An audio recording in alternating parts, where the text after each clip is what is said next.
Mas problema na tireoide, eu já ouvi falar muito. Isso. E é a causa mais comum de doença tireoidiana, que você já ouviu falar assim, eu tenho problema de tireoide.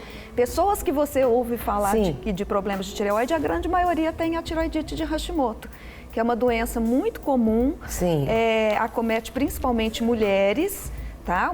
Uma proporção de 10 vezes mais mulheres do que homens. Por quê? É porque tem relação com genética, tem relação hormonal, então tudo isso, né, faz com que a prevalência seja maior em mulheres.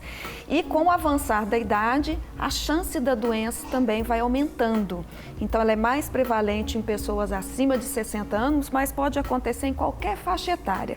Começa assim a incidência a aumentar um pouquinho acima dos 30 anos de idade. Hipertireoidismo e hipotireoidismo, eles fazem parte dessa? Quando a gente fala em hipertireoidismo e hipotireoidismo, a gente está falando da função da tireoide.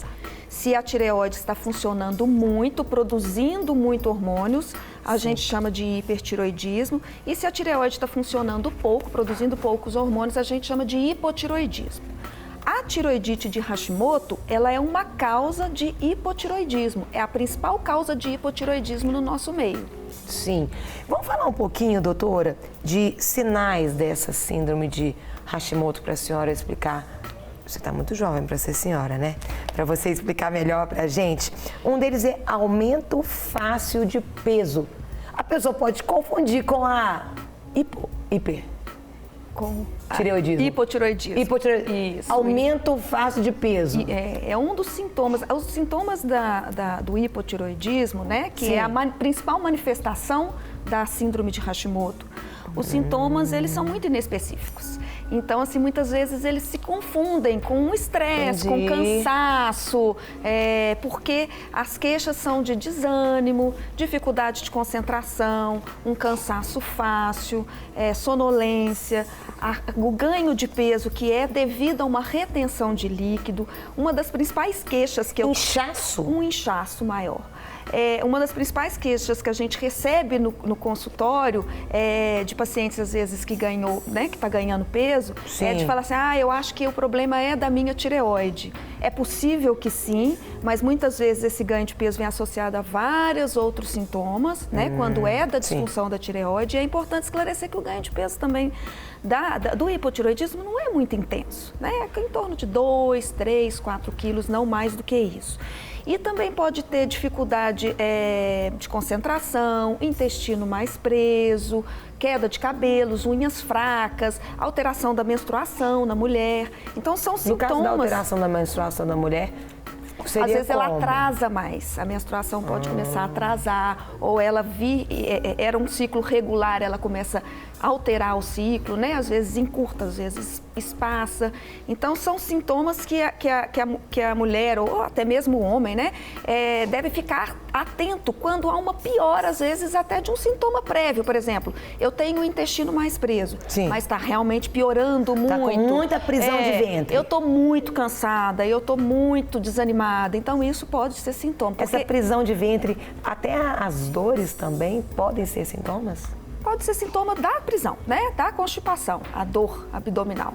Pode ser um sintoma da constipação, que é um sintoma do hipotireoidismo. Gente, pode fazer suas perguntas. O WhatsApp está aqui, 31984029756. Manda por escrito. Aqui, ó, o pessoal tá aqui, ó. Estou assistindo o programa de Tudo Um Pouco. Ótimo. E tá falando, o pessoal aqui de Ponta Negra. Uau! Deus te abençoe. Ela até deu uma dica aqui. Deu uma dica aqui de onde ela acha que é. Deixa eu perguntar, doutora. No caso de característica, né, pessoas até querem saber sobre esse cansaço excessivo.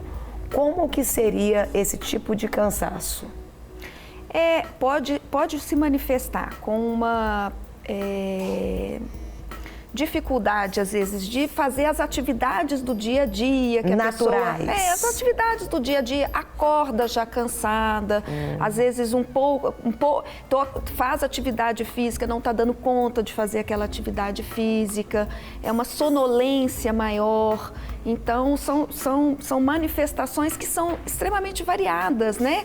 De um indivíduo para o outro, que pode ser, inclusive, causado por outras coisas. Entendi. Mas que deve chamar atenção, porque é uma doença comum, atinge em torno de 5%, né, da população geral, e essa prevalência ela vai aumentando com a idade.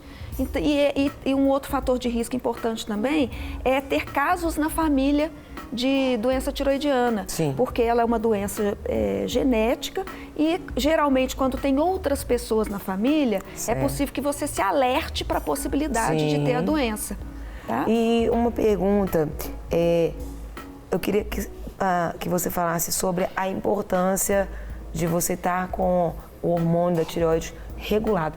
Se ele estiver desregulado, ele altera o seu organismo todo, Tudo. Eu acho que é o hormônio que mais altera o organismo, se eu poderia falar assim. É porque os hormônios tiroidianos, eles estão relacionados com os processos metabólicos do nosso corpo. Então, ele tem atuação em todos os sistemas, sim, né? Então, é importante regularizá-lo, até porque, assim, ele faz parte, né, ele é vital.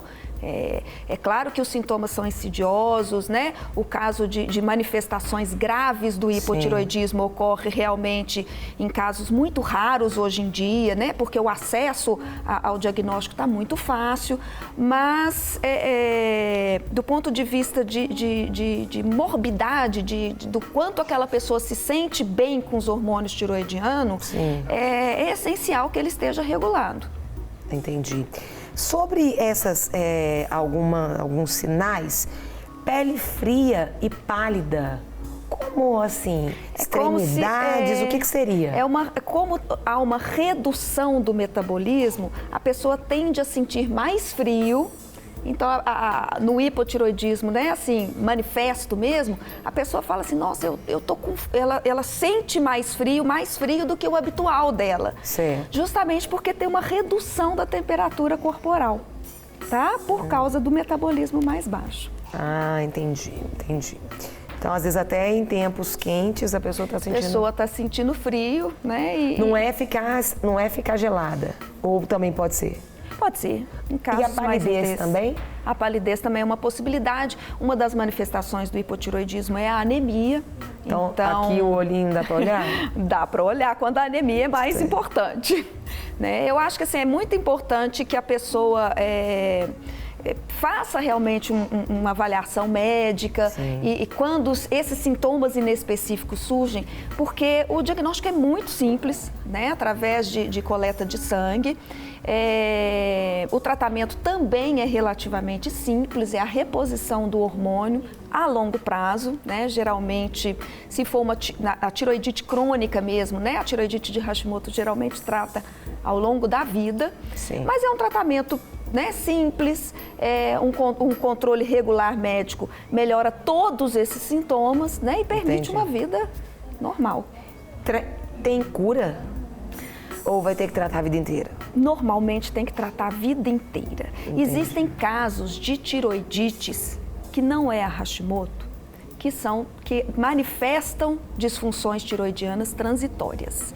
São outros casos. Então, é muito importante que toda a história clínica, a história familiar, a avaliação laboratorial, o exame clínico, eles vão definir se isso é uma coisa que vai durar mais a longo prazo ou que vai ser transitório. Isso, às vezes, precisa de acompanhamento, sabe, Carol? Às vezes, fazendo exames a cada 2 meses para definir em qual quadro aquele indivíduo... E com o endocrinologista, né? O endocrinologista, né, assim, é o especialista que consegue fazer isso, mas muitos, né, assim, muitos médicos clínicos, né, conseguem também têm a formação capacitada também, às vezes, para estabelecer o diagnóstico. Tem uma pergunta aqui que é da Jussara de Belo Horizonte, vocês podem mandar pergunta, a gente aproveita. Eu já faço tratamento de hipotiroidismo. A possibilidade de passar para essa síndrome é grande? Na verdade, tem que determinar qual é a causa, não se passa. O hipotiroidismo é uma manifestação da síndrome de Hashimoto. Tem várias causas de hipotiroidismo. A causa mais comum é a tiroidite de Hashimoto, que é o quê? É uma doença autoimune. Sim. O próprio organismo produz anticorpos, substâncias que vão lá nas células tiroidianas, promove um processo inflamatório, uma destruição, né? Eu coloco entre aspas, porque, né, isso é microscópico, claro, mas assim, tem um processo inflamatório que vai levar à diminuição da produção dos hormônios. Isso manifesta-se através do hipotiroidismo. Entendi. Existem outras causas de hipotiroidismo, por exemplo, pessoa que teve algum nódulo tiroidiano e teve que retirar a tireoide. Eu tirei a tireoide, eu vou ter que repor esse hormônio. É um hipotiroidismo. Pessoa que por algum motivo, né, alguma doença, teve que sofrer radiação na região cervical, pode desenvolver o hipotiroidismo também. Então, outras causas. Então, tem que determinar dessa paciente se ela, qual é a causa dela. O hipo dela não vai se transformar na tiroidite de Hashimoto. Ele pode ser causado pela tiroidite de Hashimoto. Dores musculares ou articulares também são sinais? Podem ser sinais da disfunção. Porque às vezes a pessoa articulações, às vezes a pessoa pode ter fibromialgia, pode confundir também? Sim, sintomas inespecíficos. De uma forma geral, são dores articulares generalizadas, né? Eu tenho dor só nesse pulso. Não, provavelmente não vai ser do hipotiroidismo, né? O do hipotiroidismo a gente tem dores articulares bilaterais, mas é um diagnóstico diferencial mesmo da artralgia. Tem uma pergunta que veio lá de Passo Fundo, Rio Grande do Sul, do Rainon. Deus abençoe, Rainon. Uma honra ter vocês. Deus abençoe todos vocês. Gostaria de saber como que previne a doença. Rainon, a prevenção já é mais complicada, né? Assim, da tiroidite de Hashimoto, por ser uma doença autoimune, ainda não se sabe quais são os determinantes específicos dessa autoimunidade. Então, na verdade, não há como a gente prevenir a tiroidite de Hashimoto em si. Existem outras causas de hipotiroidismo, por exemplo, não é comum no Brasil, porque nosso sal, ele é iodado, então, né, o consumo habitual do sal faz com que a gente tenha a quantidade de iodo suficiente, mas outras causas, por exemplo, do hipotiroidismo é a deficiência de iodo. Então, né, a reposição de iodo para áreas que não estou citando que são as nossas, poderia prevenir, por exemplo, outras causas de hipotiroidismo, por exemplo, pela deficiência de iodo. Mas a doença autoimune mesmo não tem uma prevenção específica, não. Fibromialgia tem a ver com hipotiroidismo? Nada a ver? Não, a fibromialgia como doença, não. Mas como diagnóstico diferencial, sim. Por causa, e como você falou previamente, por dores articulares podem estar presentes nas duas doenças. Sim. Tem gente participando aqui da Bahia, de vários lugares, doutora. Eu queria que você deixasse as considerações finais para essa câmera aqui, o pessoal que está assistindo, né, a respeito dessa síndrome de Hashimoto. O que eu gostaria de falar, e eu acho que eu já coloquei um pouquinho aqui, assim, é uma doença extremamente comum, vale a pena quando tem esses sintomas inespecíficos que a gente conversou, né? Esses sintomas inespecíficos, mas são vários, procurar atendimento médico, principalmente mulheres, mulheres em estados pós-parto, por exemplo, é muito comum quadros de tiroidite. Então, assim, procurar também quando esses sintomas aparecerem depois, né, que tiver um bebê, e que é um diagnóstico simples, um tratamento também simples e que melhora muito a qualidade de vida de quem o tem. Então, gente, a gente deveria ir ao endocrinologista de quanto em quanto tempo e a partir de qual idade, doutora? Bom, aí você fala por causa da tireoide?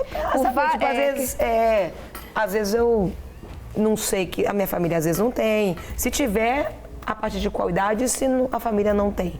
A partir de qual idade que a gente deve ir? Olha, a incidência começa a aumentar a partir dos 30 anos de idade da tiroidite de Hashimoto, tá? É claro que a endocrinologia, ela avalia muitas outras coisas, né? Por exemplo, diabetes, colesterol elevado. Então, por causa disso, vai depender muito de outros fatores de risco de outras doenças. Mas da tireoide, eu acho que, assim, toda mulher, né, a partir dos 30 anos, merece uma avaliação, pelo menos clínica, da possibilidade, até para o médico definir os riscos que essa mulher tem.